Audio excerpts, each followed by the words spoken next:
Chris, welcome to Climate Matters. You have written a fascinating book. For the benefit of our audience, what's it called and why did you write it?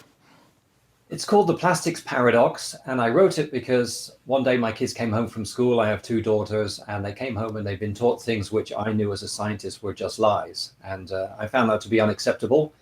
And then I realized, well, where do teachers get their information from? They're just human beings like the rest of us. They pick things up from the press, and they don't really have a source of credible information. So that's where my quest began, was to spend a year reading hundreds of scientific articles to get the facts and then present them for the teachers, which I actually did yesterday. I presented at the elementary school yesterday for the teachers and the kids.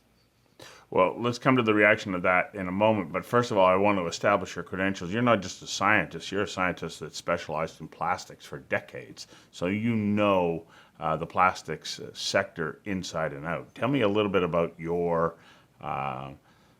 academic credentials and your experience working with plastics. Sure. Well, I became fascinated with plastics when I was studying my degree in chemistry in England. And a professor came to me and said, Professor Norman Billingham, who's a very famous polymer scientist, and he said, you should study plastics because there's a lot of demand and not much supply of experts. So that's where my career as a plastic scientist began. And I've been in Germany and Sweden, America. I've traveled all around the world, always as a plastic scientist. So I don't make or sell or market plastics. I'm dealing with the technical aspects only of plastics.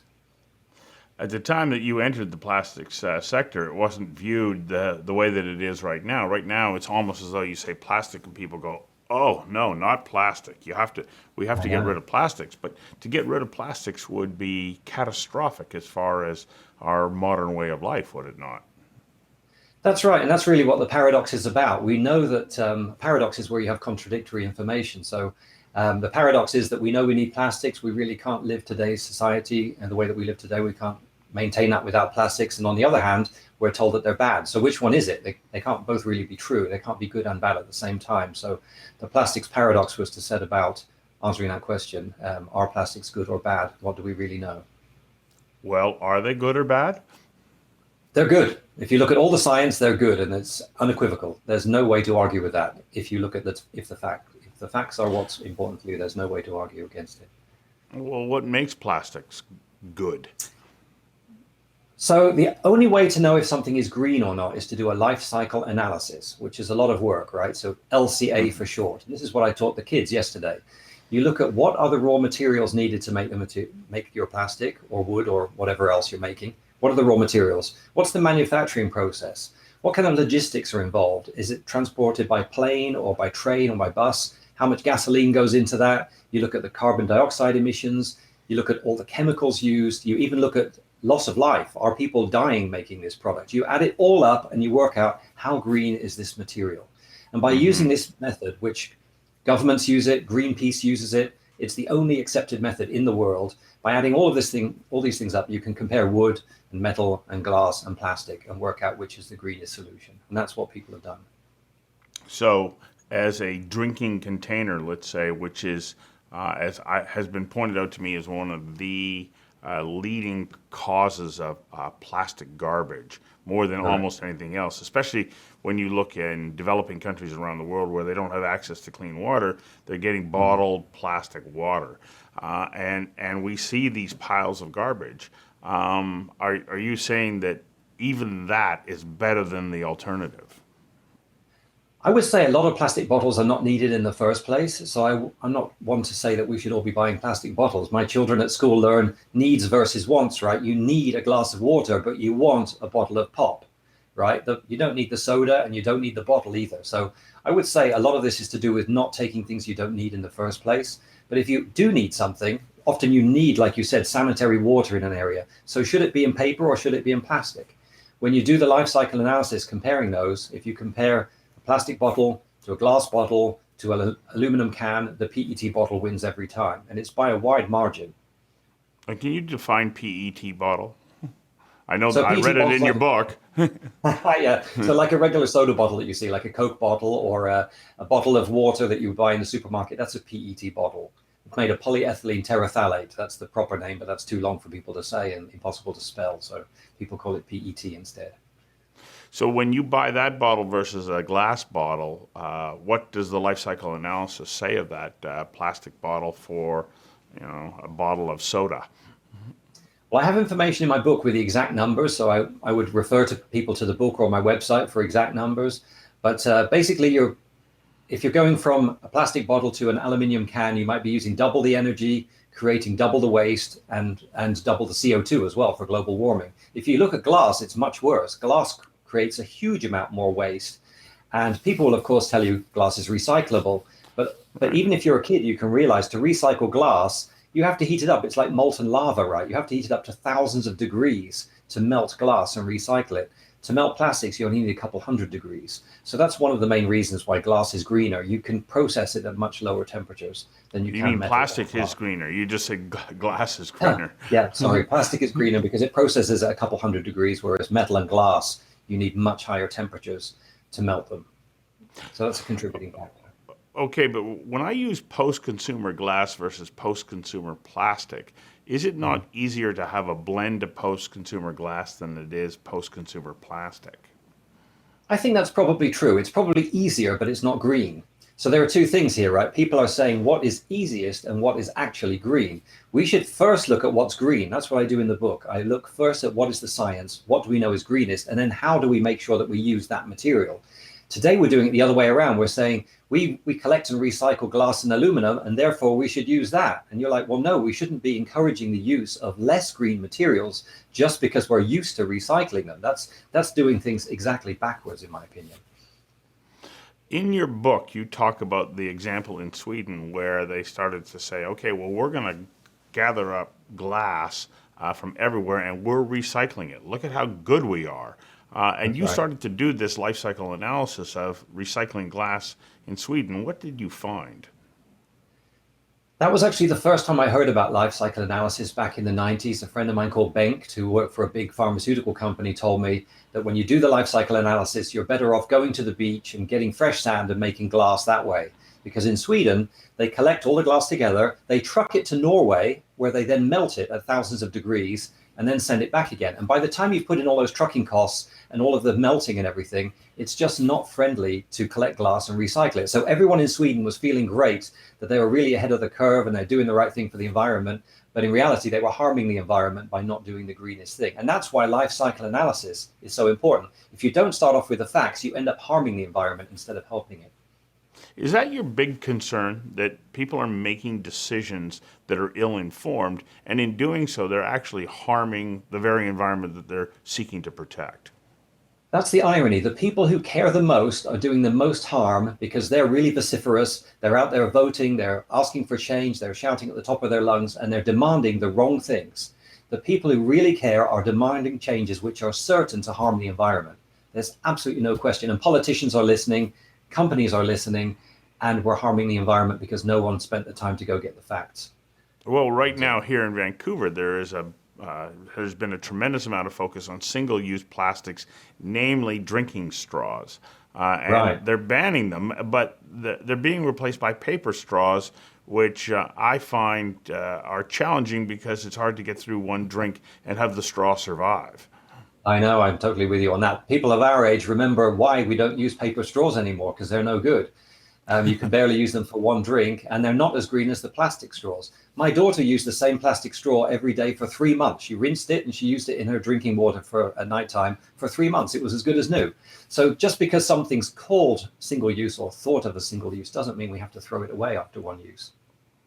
So there is a certain amount of responsibility that comes back to us as an individual to say, well, just because it's plastic doesn't mean that I only have to use it once. I can use it repeatedly.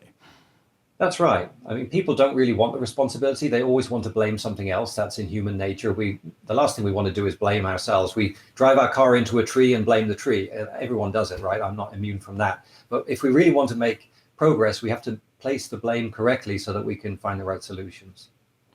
So you say that a paper straw is actually more environmentally harmful than a plastic straw. Can you explain really the logic behind that statement?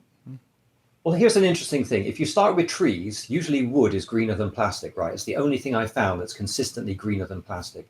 But to Hmm. make paper, you have to grind the tree up into the fibers. It's an incredibly energy intensive process. You have to use a lot of water, you have to use a lot of chemicals and bleaching agents to make that paper straw. So by the time you've made that paper straw, it's used more CO2 and more energy and more chemicals than making the plastic straw.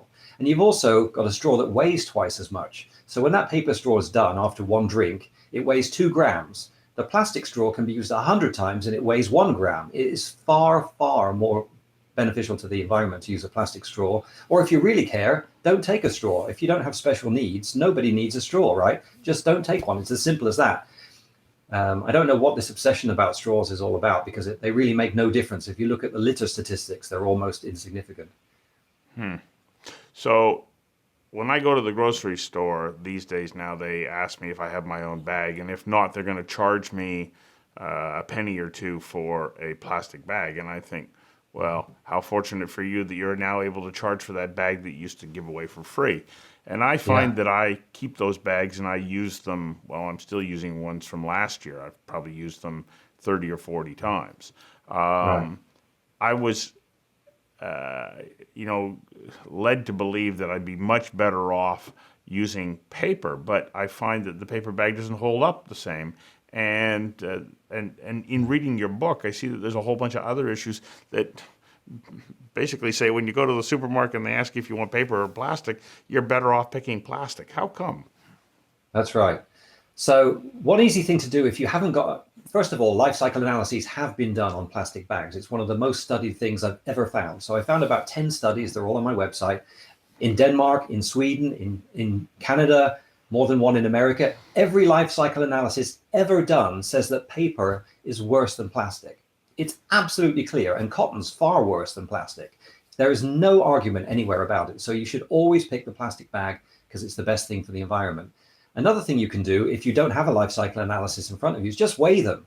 I've got a Kroger bag, which I showed to the kids at the elementary school yesterday. It weighs 60 grams. The Kroger plastic bag weighs 5.5 grams. That means whenever you take that paper bag, which is worse for the environment, you're generating 10 or 11 times more waste, which is absolutely preposterous. So you're right. People are charging us fines to use the greenest option. I mean, it's truly incredible that a company with the resources of Kroger are now banning, I heard, plastic bags. These companies are making decisions based on our wishes, but they didn't go away. Either they know what's really green, there is some evidence that the supermarkets actually know what is green, and they are Hmm. forced to listen to us because we're the customers. Or it could just be that some of them are ignorant of the facts. I find it ironic here in Canada. If you go to Fort McMurray, which is at the heart of in the heart of the oil sands, which is been labeled as dirty oil, you go into the supermarket there, they don't have any bags for you. You have to bring your own. Yeah, Like they're so fully invested in the idea that plastic bags and even paper bags are an environmental toxin, and so they won't even give it to you. And yet, this is in an environment that has been labeled as some of the dirtiest oil in the world. right. Strange, isn't it? I think Well, part of it is these days there are no genuine problems. We've got a very easy life these days. And so people in today's society invent problems. That's my personal theory. It's the same on the Housewives of Orange County. You take a bunch of people with no real problems and too much money, and they invent their own dramas, right? So we're all trying to fight for what's green. We're worried about these straws and things that make no difference in the real world. I mean, cigarette litter is about 15 times higher than it is for straws, and it kills you as well, and no one talks about it, right? So we find something which is microscopic that makes us feel better about ourselves and obsess about it when it makes no difference and actually harms the environment.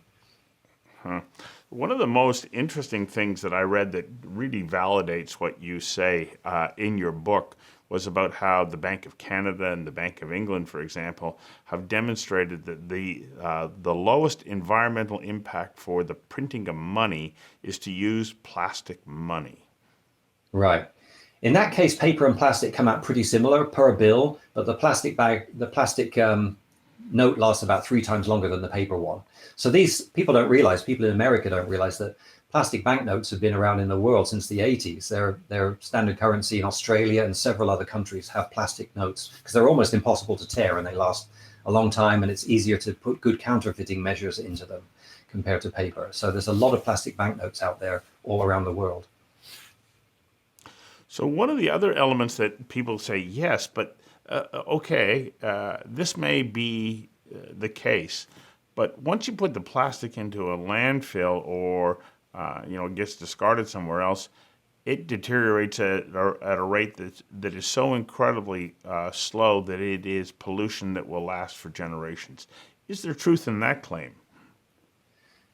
Well, it's a funny one. People don't realize that landfills are designed to trap carbon. We don't want things to decompose because they give off carbon dioxide and it leads to global warming. So landfills are designed so that nothing degrades. They've done archaeology on landfills, right? There's a book called Rubbish, ! And they literally dug down in landfills to find out what's in them, how much plastic is there, all the other stuff. And they found out you can pull out newspapers from 50 years ago. It's made of paper and you can still read it. You can pull out steaks and avocado and guacamole, and it looks like it was just put there last week, but it's really 10 or 20 years old because there's no oxygen in a landfill. It's designed to keep everything there without degradation. So this argument that environmentalists use that plastics won't degrade in a landfill is preposterous because an apple won't degrade in a landfill and neither will a newspaper. They're not supposed to degrade there. In landfills, I understand there's all sorts of other biological matter that get in there and eat up anything that can be consumed. At the surface, it does. Where there's oxygen at the surface, you can get some degradation, but underneath, pretty much nothing's happening. And if it were happening, it would be giving off, if it did happen, which we don't want it to, it would give off tons of CO2 and methane, which is 80 times more powerful as a global warming gas. So yes, landfills are designed to discourage degradation. But still, back to the issue of plastics, do they degrade and at what rate? Yes. So plastics are made of organic material. And to a layperson, that means apples are made of organic material. We're made of organic material. Anything with carbon is organic, right? And that's what plastics are made of too. So if you take a regular piece of plastic, they say that plastics last 1,000 years, right? And this is what triggered my response at school. They told my kids plastics last 1,000 years. And I know that that's just an outright lie. If you take a polyethylene bag and put it outdoors, it's gone and fragmented into dust in a year. And that's been done. Scientists have done that. So environmentalists are telling us plastics last 500 years or 1,000 years, and it's just rubbish. They've done the experiment and we know it's not true.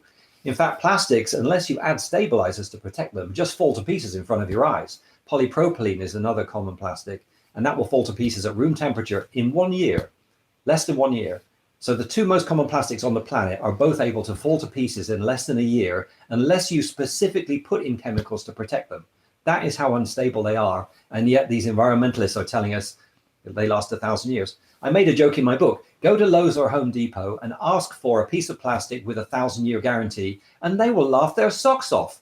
Everybody knows in the real world that plastic doesn't last 1,000 years. My car bumper doesn't last 1,000 years. Nothing does. We know that. And yet somehow we believe it when the environmentalists tell us this nonsense. I want to go back to something that you just said. You said that plastics are an organic material. I thought that they were made mostly from oil-based products. Right. So oil is organic. Oil's made from the decomposition of ancient tree life and stuff like that, vegetation. And so that was organic. And when it decomposes, it gives oil and coal, which are organic. And then when you make polymers from those or plastics, that's also organic material. It's carbon bonds holding everything together. So when it comes to recycling glass, we touched on this earlier, that post-consumer glass I can mix. Post-consumer plastic poses some other problems. And how do we start to address some of those challenges? Right. So the first thing to know is that recycling plastics fundamentally is very simple, right? You take a piece of plastic like a polyethylene bag and you stick it in a frying pan and you melt it and you make a new shape, right? It's easy. Mm-hmm. It's like remelting wax. So fundamentally, almost all plastic is recyclable. The trouble is when you mix them together, as you're alluding to, when you mix plastics together, they don't behave very well. They don't really mix in the molten state, right? So you end up with droplets of one inside another one, and you get a part with not very good mechanical properties.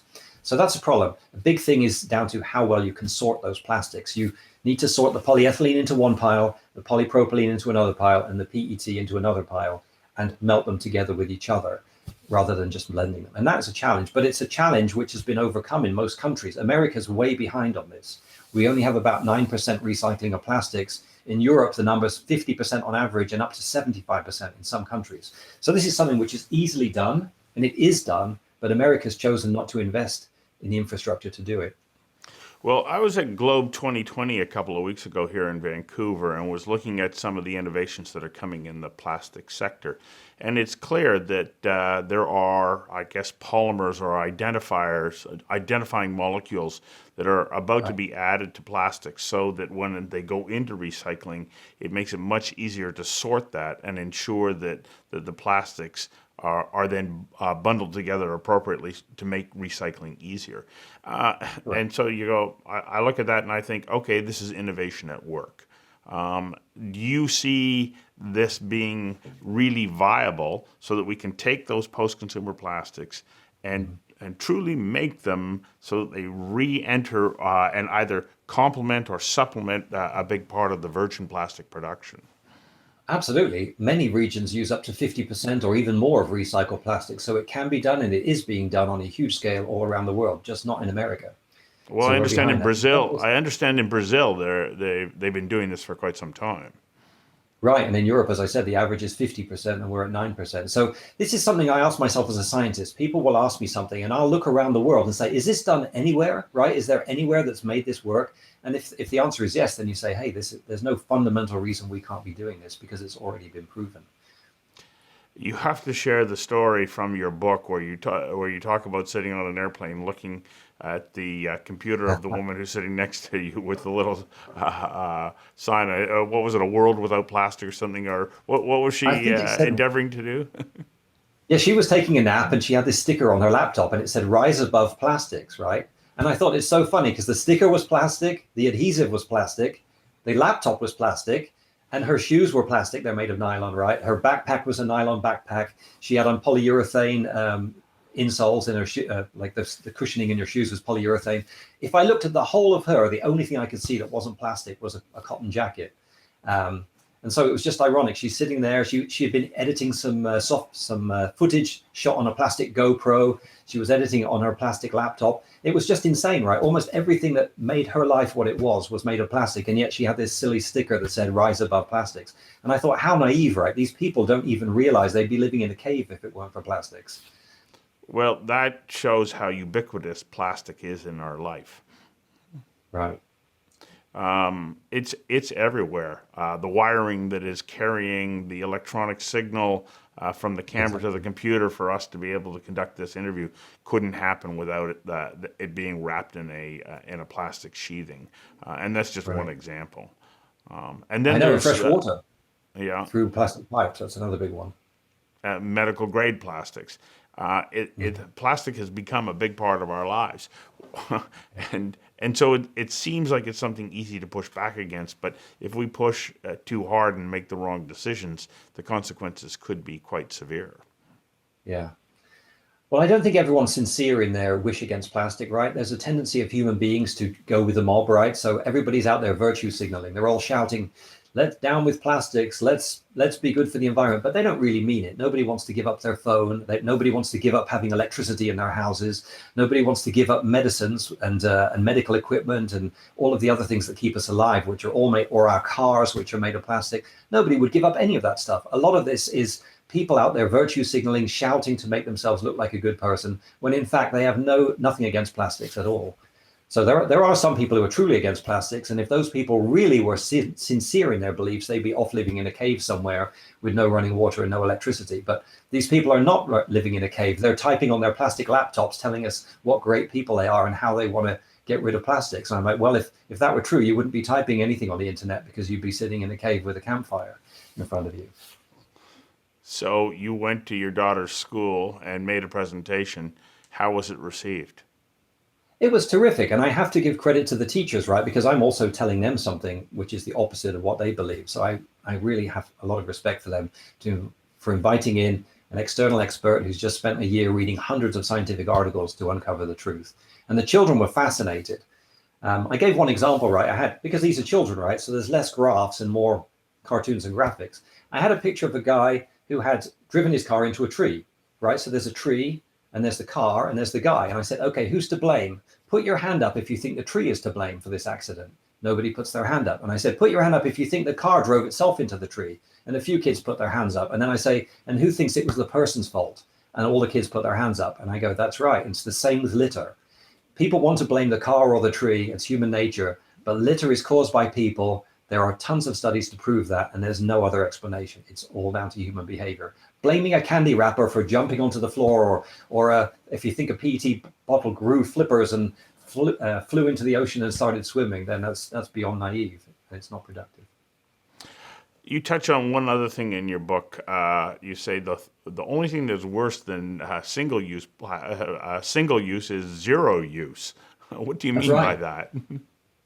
Well, everybody talks about single use, and it got me thinking. Something that really frustrates me is I get 1 or 2 pounds of litter delivered to my letterbox every day and to my driveway. Right? They throw this local newspaper on there, which I never asked for. It's a giant thing, and then there's all of this spam, right? It's coming in my letterbox. It's brochures I never asked for. It's newspapers, it's flyers. All this stuff was never asked for, and it's zero use.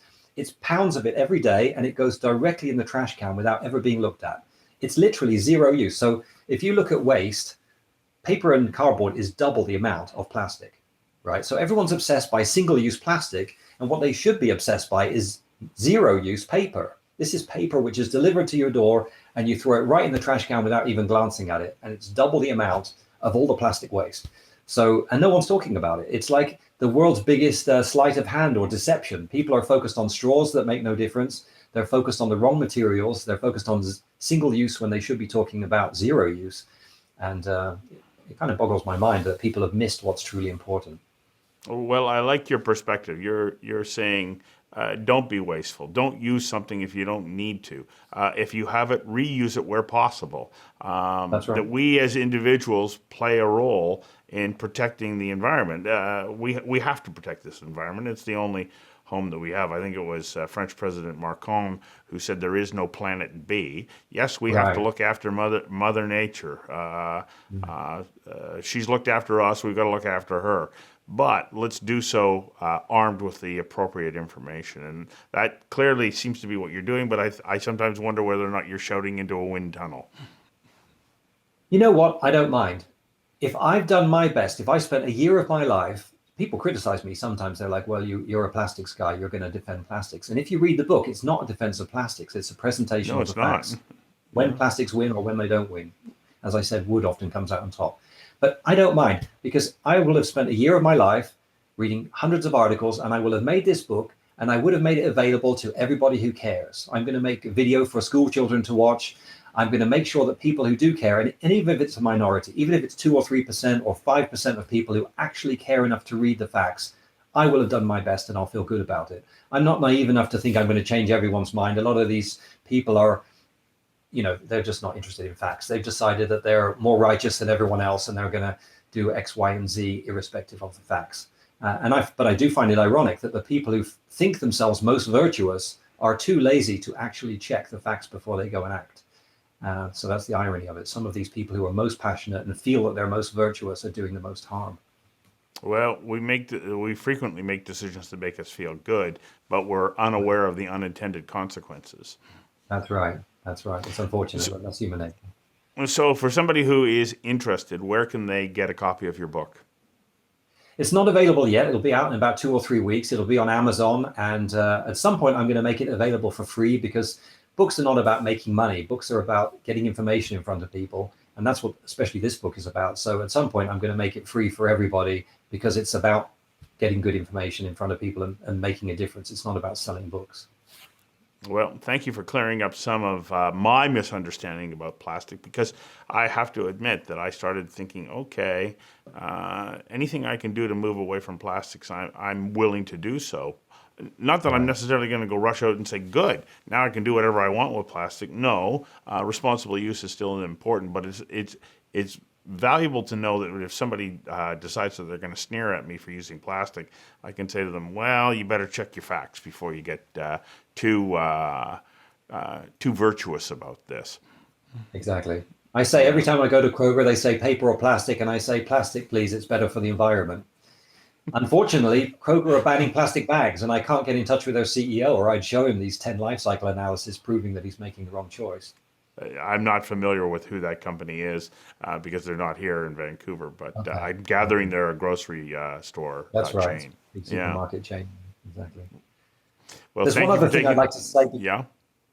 Yes. Well, people have a hard time believing that litter is not caused by people, and I give some examples in the book.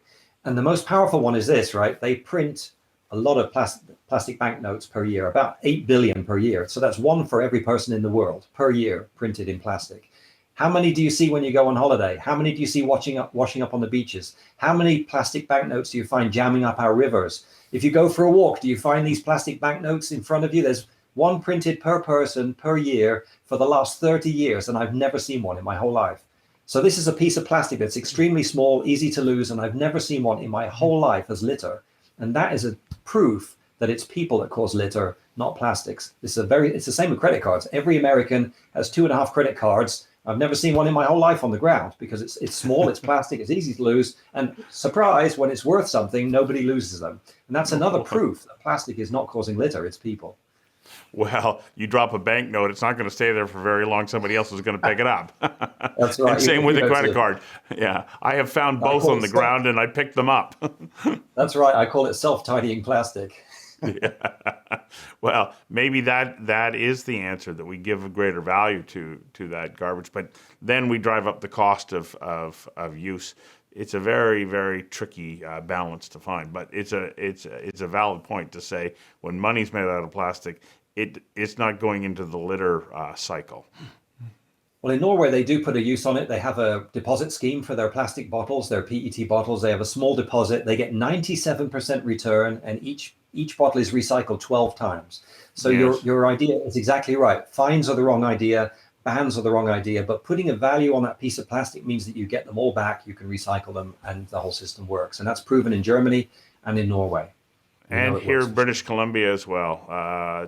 Credit to the regulators here who foresaw a number of years ago that you put a value on that, it gets recycled. And it may not get recycled by the person who first uses it, but there are other people who can then look at that plastic and say there's value to it. I'm going to pick it up and put it back into the stream, Exactly. the recycling stream.